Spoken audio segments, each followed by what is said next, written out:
Agent 3, Agent 3. I'm so glad you're okay. I mean, I knew you would be. Nicely done. We saw it all. The daring, the bravery, the incredible skills. Who knew Small Fry could do all that? And you were there too. Yeah, Agent 3 basically saved the planet.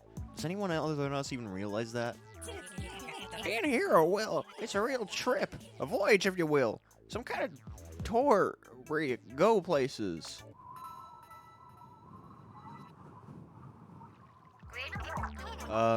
Well said, Gramps.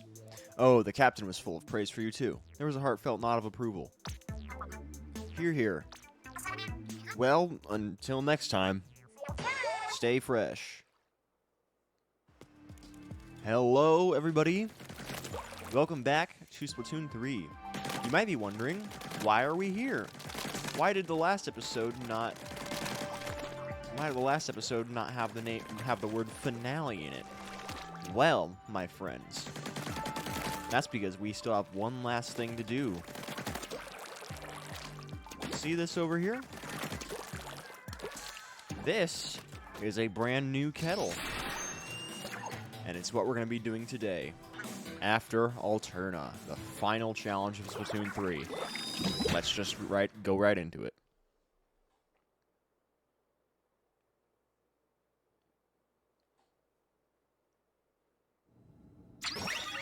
Alright. Entry fee is 333 eggs. The clear reward is 3,333 eggs. Let's just get to it. This is one of the hardest levels in the game. By far. Expect to die going into this level. This opening area is pretty simple. But this is, if you've ever played a Mario game and gone through the Champions Road section of any of those games, this is essentially that. This is the Champions Road of Splatoon 3. Now, this opening section, not too difficult. You're pretty much going to have an easy time going through this part. The challenge comes with surviving all the way through it.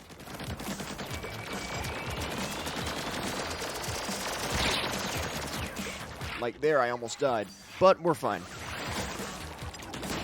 We also have our special with us, so can't do any wrong there. And of course, all of our bombs were fully upgraded, so we should have a tactical advantage at least. So, main goal is just getting to the end. This section, you want to squid jump a lot, or boost, whatever you want to call it, because there are a lot of sweepers. Squid Surge is your friend, my friends.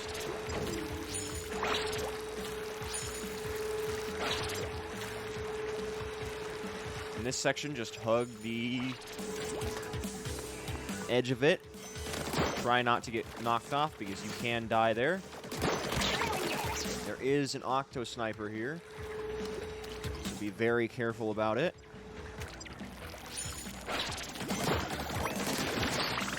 Try your best not to get sniped, basically.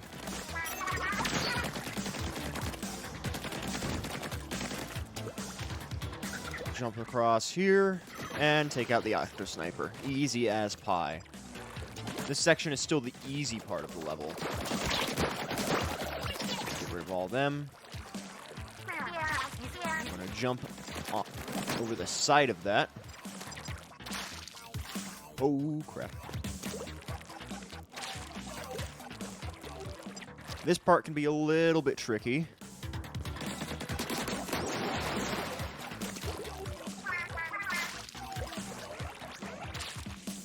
But we're fine.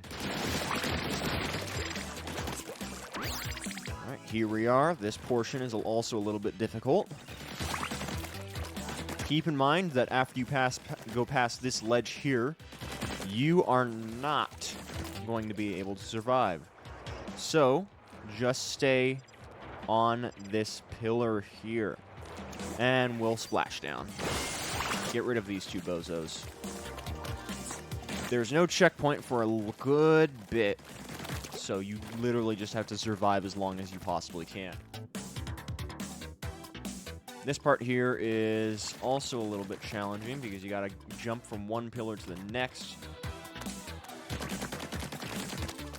And I don't think we can get the sides of this very well. Not that we really need to, because it's not going to do much for us.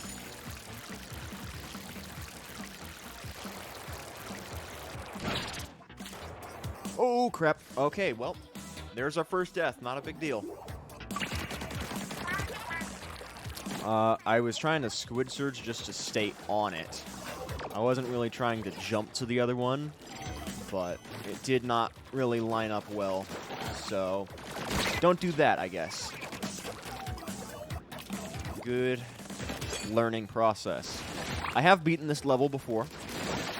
I beat it on my private playthrough of the game.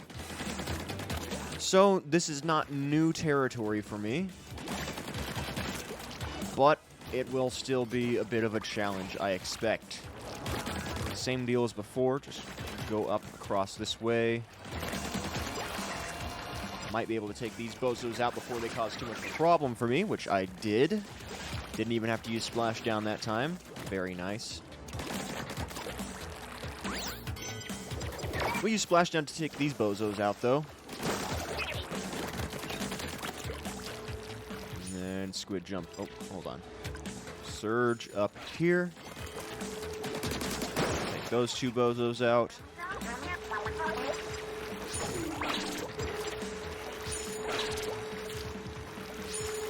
Don't get hit by that.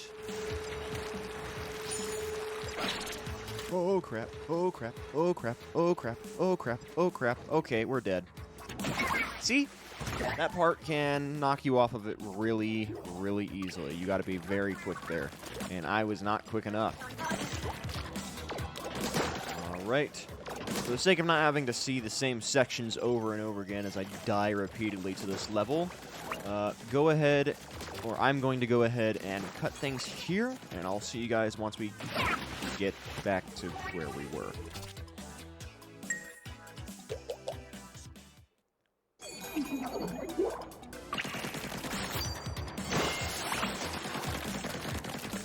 Alright, so we're about back to where we were. I've only died twice since I last cut it, so it has not been too long. And we're about to make the transfer. We did it there. Now we just gotta land there. Nice. Did it. Those guys going back. And now we got some ink rails to go through. Very nice indeed. This ink rail section, I remember giving me a little bit of pain when I did this one before. But evidently, I was just stupid last time I did this level. We're going to ink this whole block here. That way I don't risk falling off of it. Same deal with this one over here. Whew. And whew, that was close. I almost fell off there.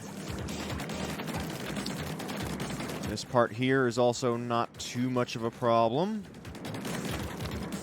Kind of just gotta time things right.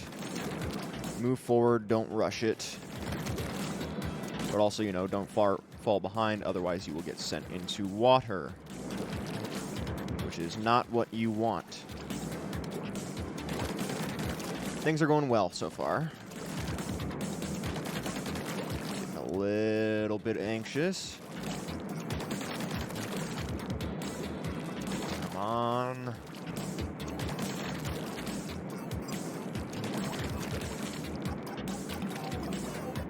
We're now at a point where we can easily jump between all of these.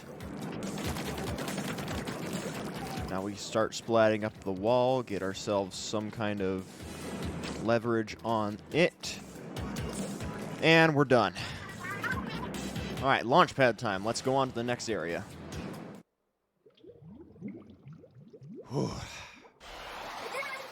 And we have a checkpoint, which means we can start from here now.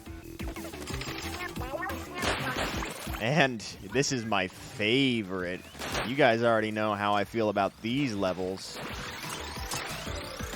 But I remember this one, honestly, not being as difficult comparatively to the others. Maybe I just remember wrong. But honestly, I think we'll get through this one pretty quick.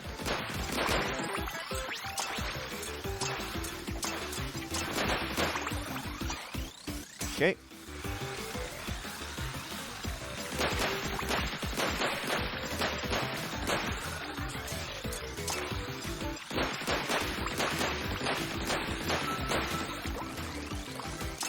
Fill.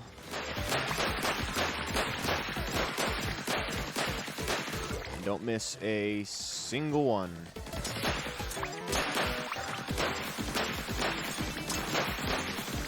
Oh, shit. God damn it. That was my bad. I need to reset my aiming more often.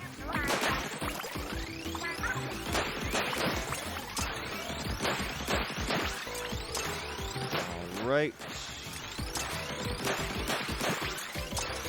Same deal as before.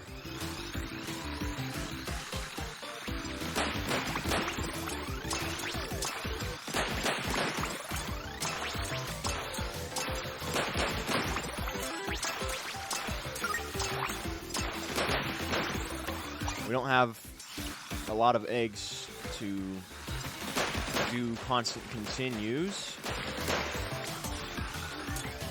So we got to be a little bit tactful here.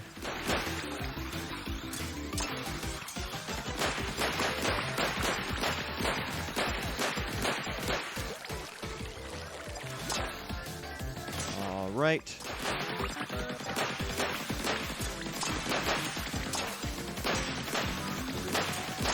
No, no. Ah. That part's going to mess me up for a little bit, I think. All right, thankfully we can still retry from checkpoint at least, even if we lose a lot of eggs. All right. You guys know the drill. See you guys once I get to a relatively good or new point.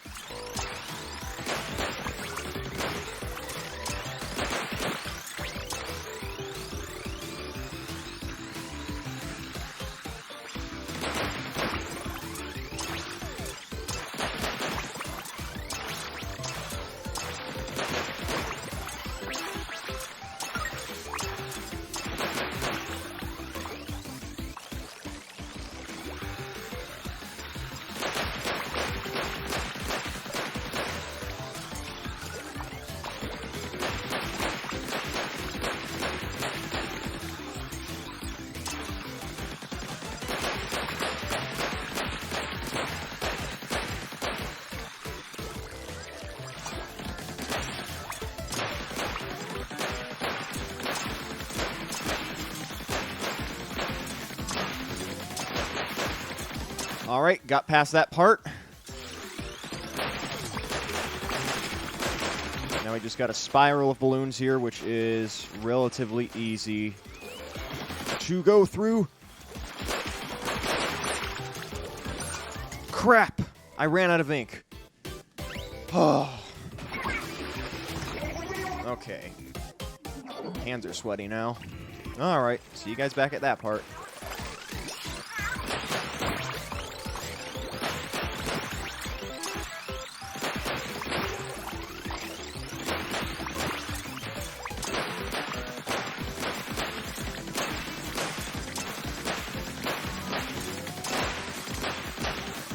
All right, made it again. Refill on ink.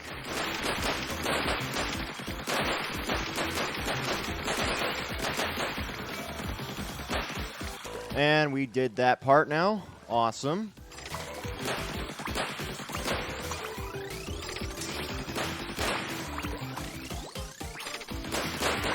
Get all the balloons in each of these parts.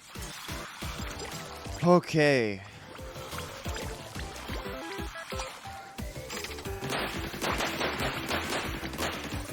There we go. Nice. Didn't take that many tries. Let's go to the next area now. And we got a lot of eggs from that. Pretty much made back up everything that we used. Third of it, actually. Alright, here we go, guys. Next area here. Almost died from that. That's fine. The name of the game is using small fry to our advantage. Because small fry can keep these things going.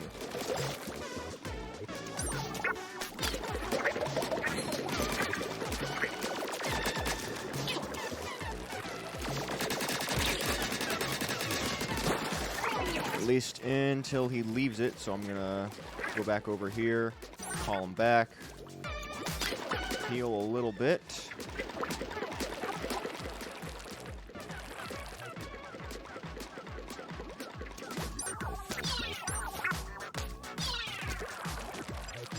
Okay, evidently that does not reach. Oh,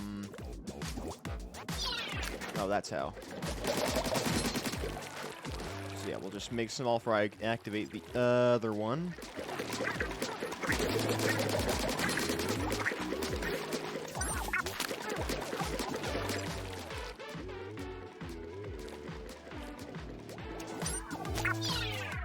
And then do that one.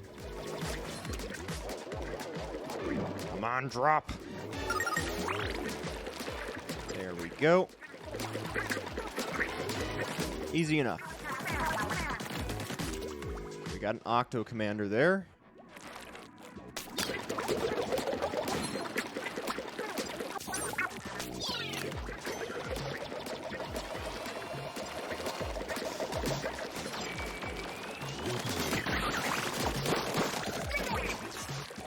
Okay, get past all this.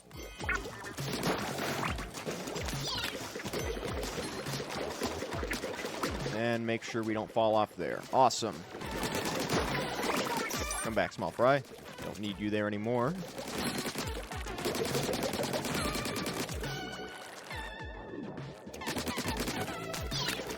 You keep that one active. And we need to go up here. There. I think this is probably one of the easier sections of the level.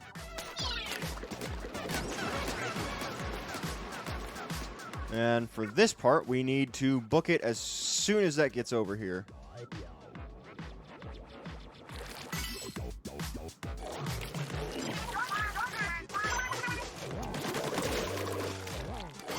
Go, go, go, go. Ignore the enemies as much as you can, because they are all very weak and not much of a threat. The bigger threat is falling off.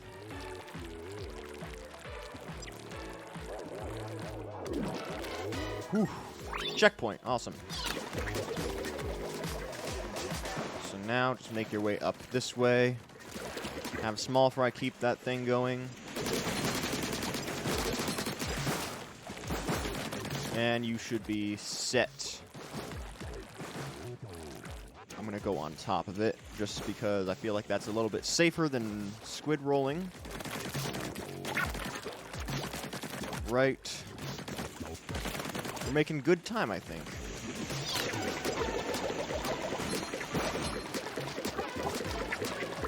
Up.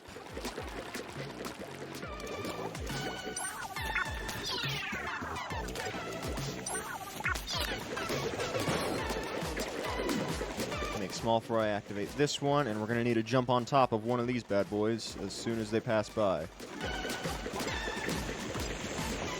Okay, we made it. Don't blow up, and we're good.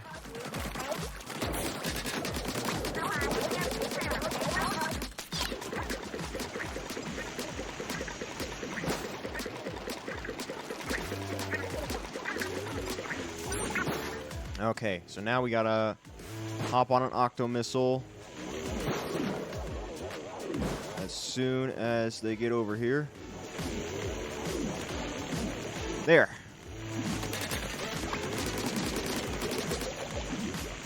Oh, crap.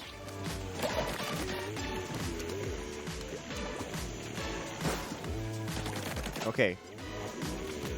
So, quick note, don't reactivate this cube. That causes problems. We're good, though.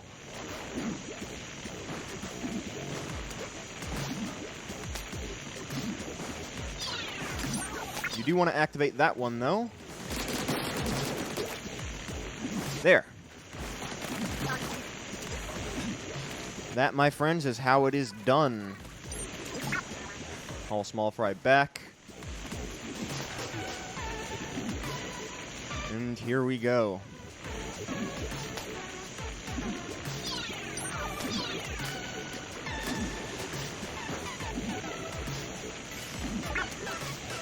Oh god, I think I messed up. Oh, no. Okay, we're good. Just go now. Don't worry about turning back. Alright. Another launch pad. Here we go.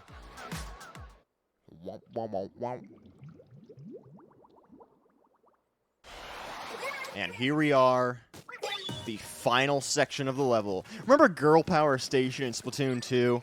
Yeah. This is kind of like that, except kind of a lot easier because you're not defending something, except you're just defending yourself.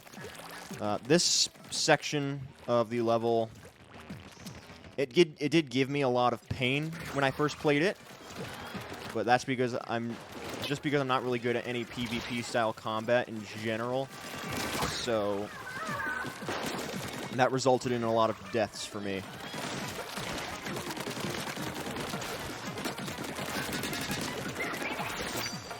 You die. Thankfully, we're going to be able to get a lot of use out of our specials.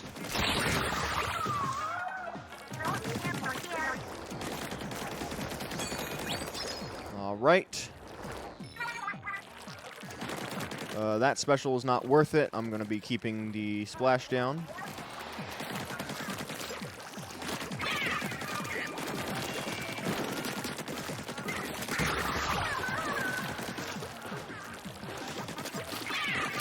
Yo. Oh, that's a bomb. Okay. We're good. The final phase of this fight is the one that's really a pain in the ass. Side note, you can use small fry to take him out quicker. You probably already knew that, but worth mentioning anyway. Okay, we gotta kill 3 more. Let's consolidate our ground here. Got that one.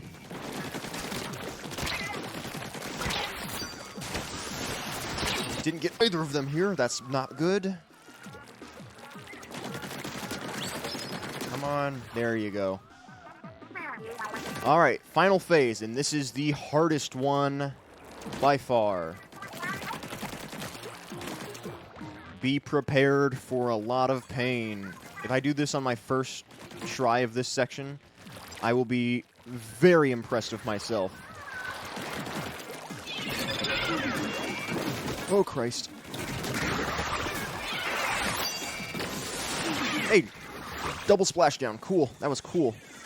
Watch out for the rockets.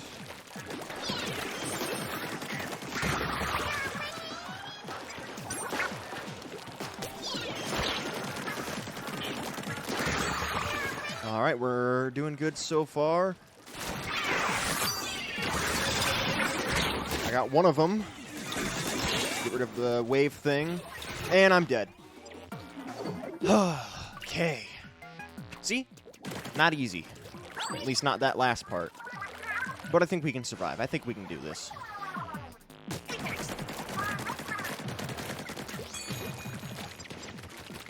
This will be no sweat, simply put.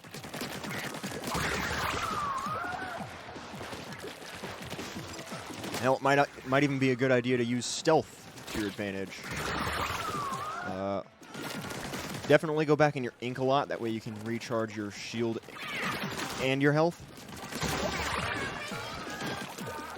Because if you lose your armor, that will inevitably cause issues.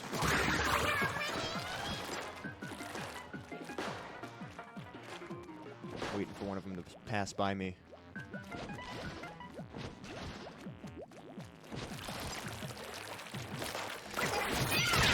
Got 2 in one go, but I also lost my armor. Alright, second phase, here we go. Let's use this time. Why not? We can spawn camp that one. We can spawn camp that one too. Cool.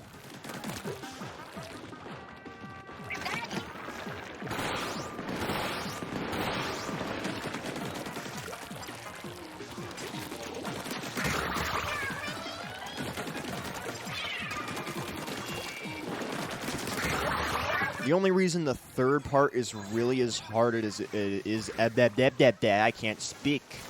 The only reason that part is as hard as it is because they use their specials and kind of all at once. Come on. There you go. Alright, here we go. Phase 3.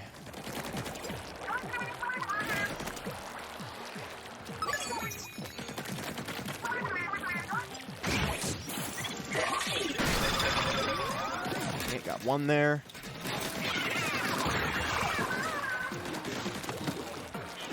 Not so fast. That one almost used an ink strike too. That would have been bad. Bullshit. That's fine. That's fine. We're fine. Oh, we died. That's not fine. Okay. Alright. Not too bad, though. And we have more eggs than the last time we needed to restart, which is pretty cool. Because enemies just give us a lot of eggs. Oh, we already lost our armor. That's really bad, actually. I was being too aggressive. Oh, okay, early death.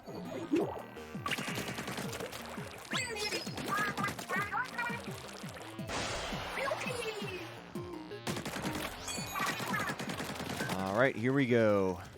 Time to be tactical about this.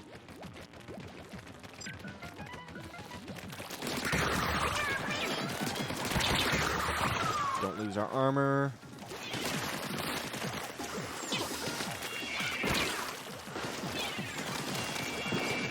Oh, that was a curling bomb.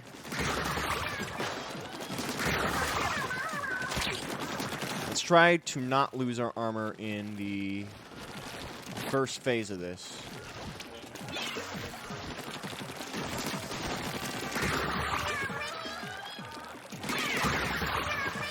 That would really suck. Okay, that's all of the first phase. Phase 2 time.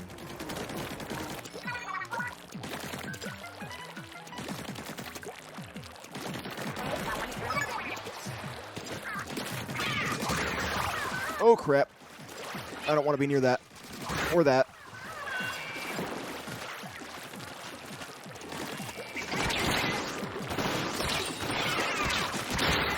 Excellent. Okay. Okay, cool. Awesome. That's great.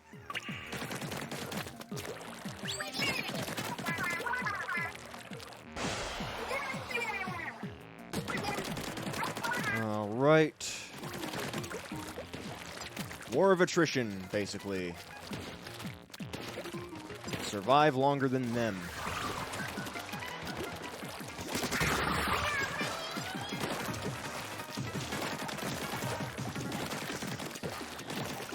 I wonder if anybody's beaten this without upgrading their Inkling at all. I'm sure it's possible. Well, obviously, it has to be possible. Upgrades are optional. But it would not be very smart to do, I think. Okay, we got one bozo left.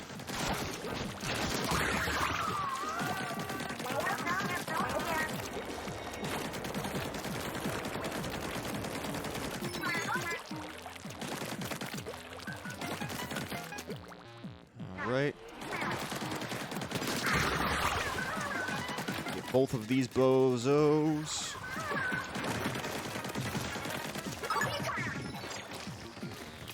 I don't care for this one, so we're going to use this one.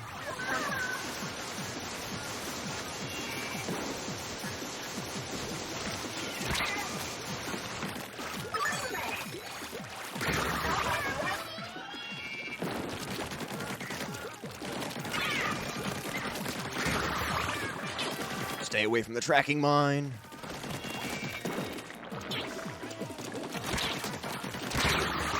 Ooh, almost lost my armor there. That's fine, though. Because we're fine. Let's try to splat as much of the arena as possible before we go on to the next phase. Because there's just one Inkling left, or Octoling left, and she's not much of an issue right now.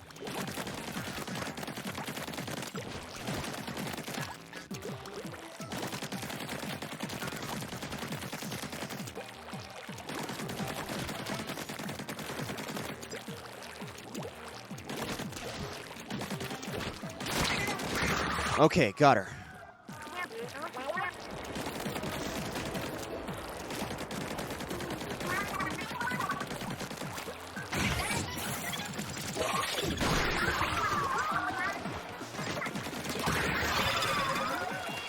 No, thank you, sir. Grab this one.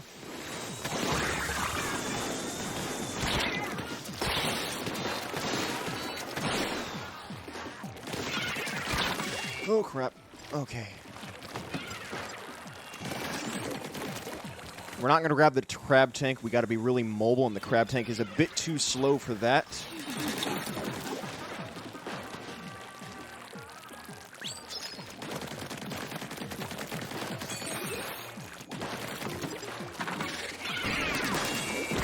Oh, Christ. Oh, Christ. Okay, come on, dude.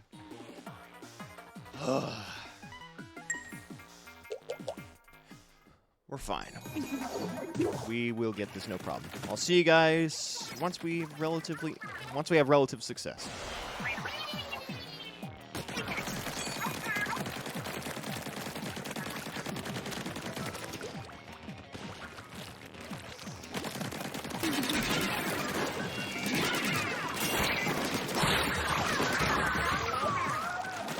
Okay. We got 3 more of these assholes left. 2 more.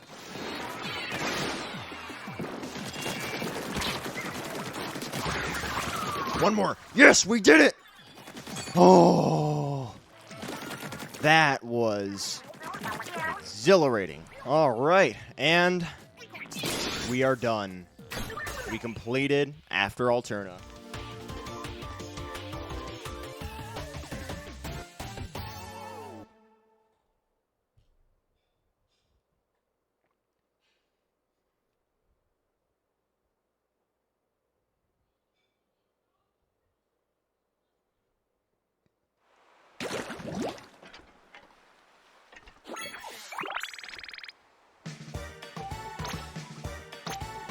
All right, that was the final level of Splatoon 3. But there's something we're still missing. We have not read the Alterna logs. Number 1, the fall of humanity. As technology advanced at an exponential pace, so too did prosperity, and ultimately conflict. Before long, the entire world was embroiled. In the end, nearly all life on Earth was wiped out. As humans squabbled, natural disasters intensified. Volcanic eruptions leveled cities. The sea rose and began to consume the planet. Humanity experienced a mass extinction event. Soon, the surface of the Earth became a barren wasteland, completely inhospitable to life. Oh, not bad. Not bad. Error. Against the odds computed to be 42,791 to 1, some humans survived. Therefore, the planet was only nearly completely inhospitable to life. These survivors found shelter in a vast cavern created by a cataclysmic volcanic eruption. The cavern provided shelter, and a massive pool of accumulated seawater provided life. For a while, humanity was being decimated. Marine life flourished. All manner of squid, octopuses, and jellyfish had propagated in the deep. The surviving humans had found a source of sustenance. The surviving humans appointed scientists to lead in their new society, believing that science would provide a wiser path forward. Fully empowered, these scientists took on the monumental task of establishing a sustainable ecosystem within the cavern. They dubbed this new society Alterna, and began the process of recreating the Earth they had once known. Of course, not even scientists are immune to nostalgia.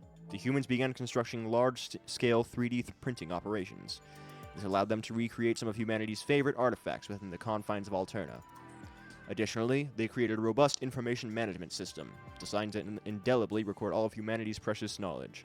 Such a system would naturally require some sort of record keeper, a computer that could autonomously record and observe and record data. The scientists achieved their aim with the development of Orca, also known as the Omniscient Recording Computer of Alterna. As life in Alterna moved forward, one scientist discovered a new way to make liquid crystals from the body fluids of squids. These new crystals could change color in response to faint and fleeting electrical signals emitted by living organisms. To put that in more human terms, these crystals could read minds, and then output imagery that matched the viewer's innermost thoughts. Humans were enchanted with this new invention and began mass-producing the crystals. Eventually, they lined the walls and roof of Alterna. As the crystals absorbed the collective desires of those in Alterna, they assumed the appearance of the sky as it was seen on the surface long ago. At last, after 25 years of being confined beneath the earth, humanity could once again look up and see the sky. The years passed with prosperity. The population of Alterna grew like a rising tide. The scientists, now the elders of their kind, believed they had done all they could to advance the civilization of Alterna. They began selecting new leaders to succeed them, entrusting to them the world they had helped build. Humanity's new leaders inherited both the brilliance of their predecessors and their unquenchable thirst for innovation. This new generation, born and raised deep Alterna, would prove to be every bit the match of those they were to succeed. They soon grew restless at the sight of the liquid crystal sky, believing they deserved to behold the reality that existed outside the cavern.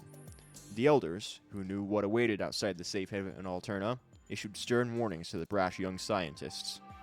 Nevertheless, the young scientists pressed on with their plan, the construction of a massive rocket ship to escape Alterna.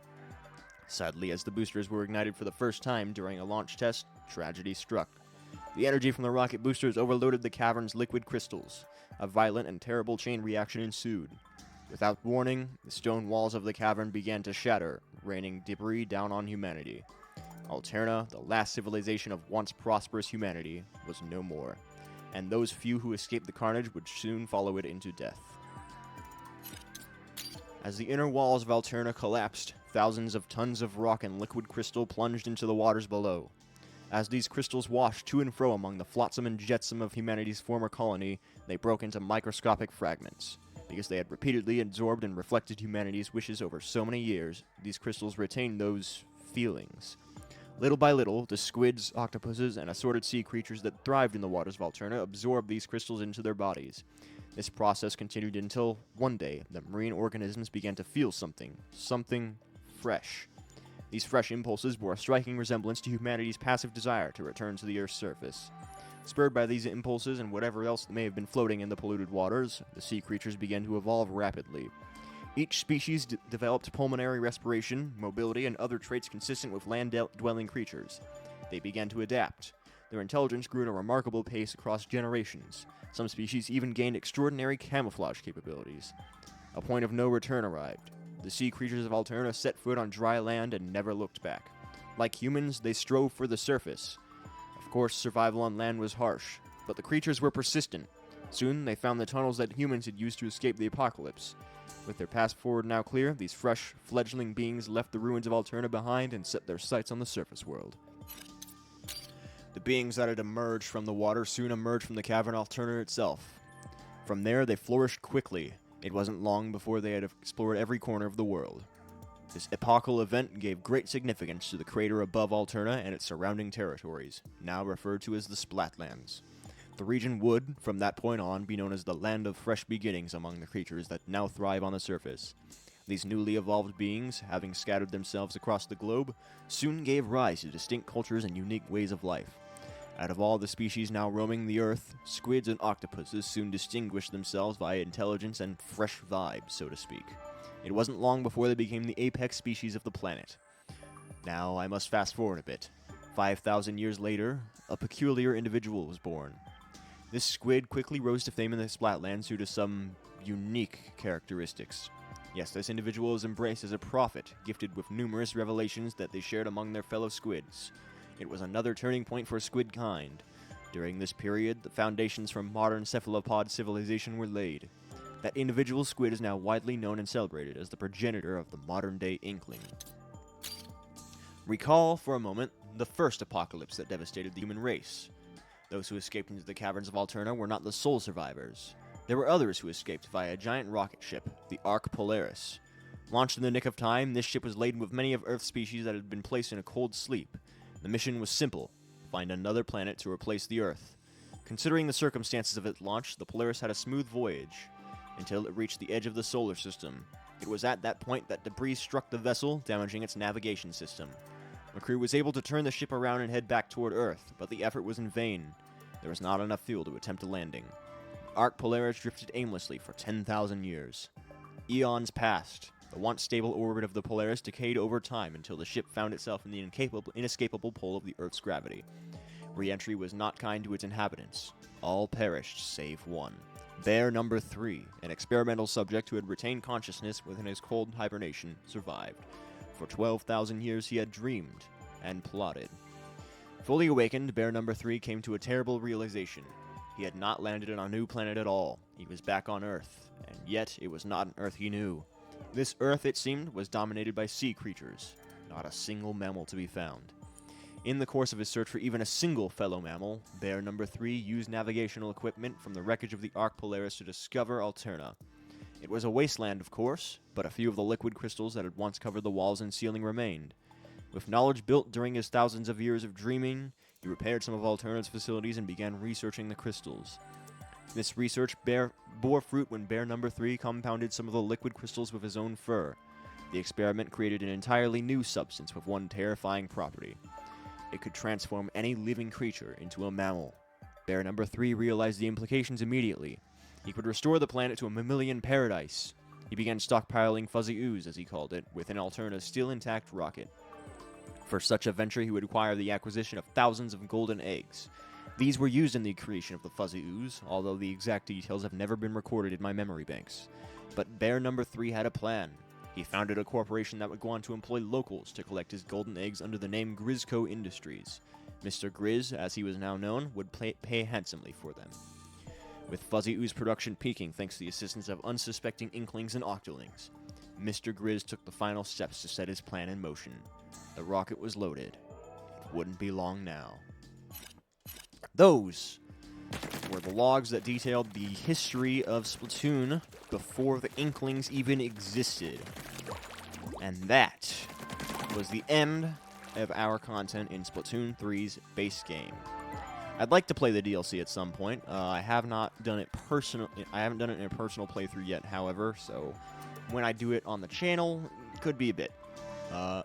But I thank everybody who did watch this series. I appreciate you all for hopping in. And I'll see you guys again soon in a new LP at some point. Bye-bye.